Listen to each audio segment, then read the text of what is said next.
Bonjour à tous, mon nom est François Letarte et bienvenue sur ma chaîne JDRD30, une chaîne consacrée aux jeux de rôle sur table à vie de rôliste.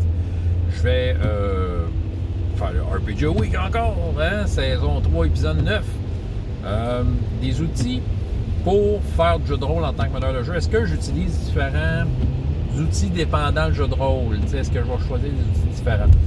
À bien y penser, oui. En fait, je n'étais pas sûr au début quand j'allais répondre à ça, mais finalement, je me suis aperçu que oui, dans certains cas, je vais quand même spécialiser certains outils pour, dans le fond, améliorer l'expérience de jeu. C'est sûr que moi, tu sais, bon, j'ai mes outils de base, j'aime ça avoir un écran du maître de jeu, même en ligne, même quand je joue sur Roll20, j'ai un écran de maître de jeu souvent à côté de moi, tu sais. On dirait que ça me permet de rester plus dedans. C'est ça. Puis, tu sais, feuille brouillon, en dehors des games, Google Drive, Google Keep, c'est bien pratique pour prendre des notes. Ben là, c'est sûr, j'utilise Roll20. Fait que Roll20, j'utilise aussi des outils que Roll20 offre pour quand je fais des parties là-dessus, évidemment. Fait que, tu sais, il y a quand même des standards. Mais c'est sûr que dépendant le jeu, des fois, je vais m'outiller différemment. Si on parle d'outils en termes de prendre de l'information pour le jeu, c'est sûr que dépendamment du jeu, les sources d'information vont différer. Autant que Star Wars, on va aller dans sur Internet, sur des sites officiels, Wikipédia, tout ça. T'sais, c'est très très bien documenté Star Wars, si on prend cet exemple-là. Autant que, tu sais, quand je faisais du All for One, régime diabolique, ben ça, tu sais, j'avoue que pour me ressourcer, comme outil, l'outillage, j'allais carrément dans des livres d'histoire.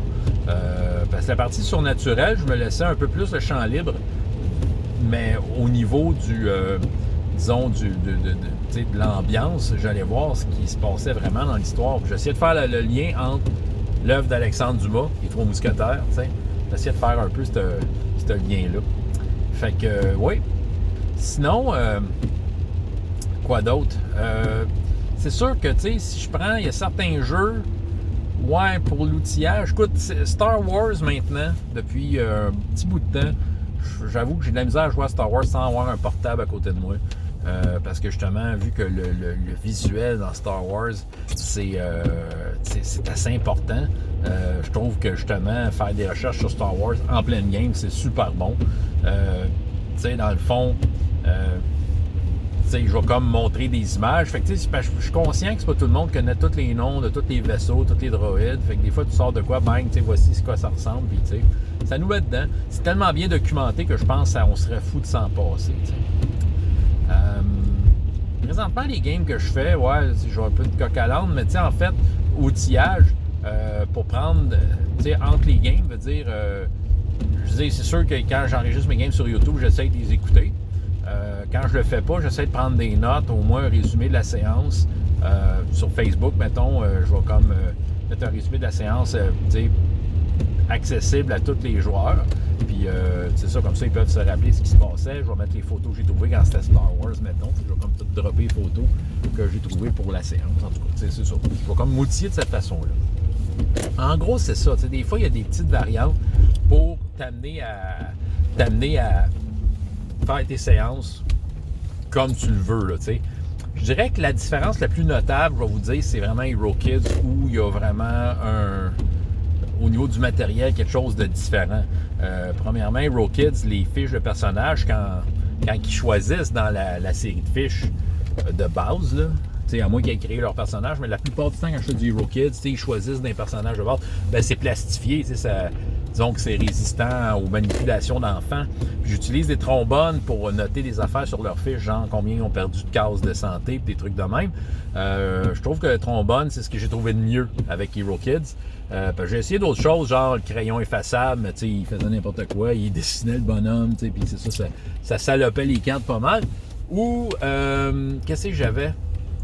J'avais aussi, de la gommette, mais la gommette, ça n'a pas marché bien. Il jouait plus avec la gommette que d'autres choses. Tandis qu'un trombone, ben, c'est moins le fun comme objet, fait que il reste un peu plus à sa place. C'est pas parfait, mais ça fait le job. Sinon, rapidement de même, j'ai mon costume, évidemment. Pas chez nous avec mes enfants, mais aussitôt je sors de chez nous faire du Hero Kids, je suis en costume.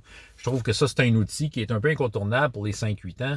Parce que sinon, si j'ai pas mon costume, je suis juste un monsieur moche en avant qui essaie de les embarquer dans de quoi qu'ils comprennent pas trop. Pis ça, c'est pas trop winner. Mais en ayant un costume, t'es comme quelqu'un de spécial. Quand tu parles, on t'écoute, tu sais. C'est ça, tu sais, il y a comme de quoi, tu sais, on va dire, hey, il y a un costume, ça a de l'air intéressant. C'est qu'ils vont comme, tu sais, ça attire, ça aide à leur immersion, ça attire leur attention.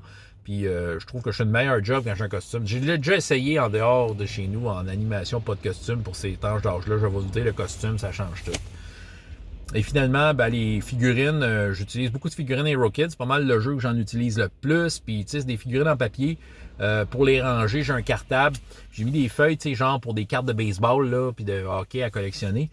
Puis je mets tous mes bundles, mettons tous mes squelettes ensemble, tous, tu sais, squelettes archers, squelettes, tu sais, ils sont tous placés. L'idée est bonne, mais je vais vous dire, l'outil est moyen parce que on dirait que pour une raison quelconque, ça tient pas bien dedans. Je veux dire, si je brasse un peu le cartable, ça sort n'importe comment. Disons que c'est une autre solution pour un autre jour. Mais pour tout de suite, tu sais, quand c'est bien placé, veut dire chercher des bonhommes là-dedans, ça se fait en un tour de main. Tu sais, je suis capable de monter une game d'HeroKids assez rapidement grâce à ces outils-là. Ça se met sur table, tu sais, veut dire, moi, donne-moi 15 minutes, puis ma game d'HeroKids est prête, tu sais. Si j'ai tout mon stock sous la main, bloc, je mets tout ça, les bonhommes sont sortis, le module est choisi, les maps sont choisis, go, on part les kids, aller vider le donjon.